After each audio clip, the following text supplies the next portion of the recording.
Hello, मी doctor Dnyanoba Askram, diabetologist, Lifeline hospital, Wagholi, Pune, Maharashtra. आणि अजून एक महत्वाचं, तर त्याच्यामध्ये GDM किंवा जेस्टेशनल डायबिटीस म्हणून एक डायबिटीसचा टाईप आहे, ज्याच्यामध्ये 7व्या महिन्यामध्ये पेशंटची शुगर वाढायला लागते.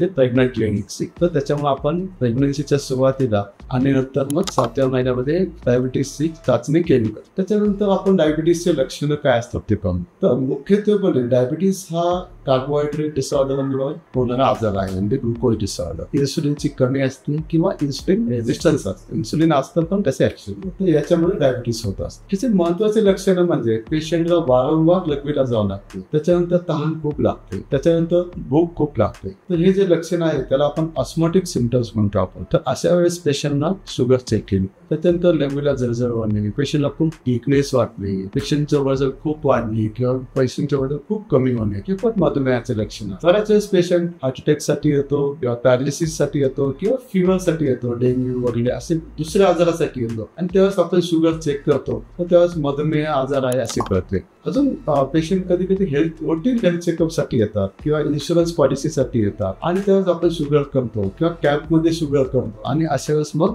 आपल्याकडे पेशंटची शुगर जास्त. तर डायबिटीसचं निदान करण्यासाठी कोणती लेवल असते की ज्याला आपण मधुमेह म्हणतो. त्याच्यामध्ये 2 महत्वाच्या गोष्टी आहेत. एक प्री डायबिटीस नावाची एंटिटी असते आणि एक डायबिटीस नावाचे हे असते. धन्यवाद.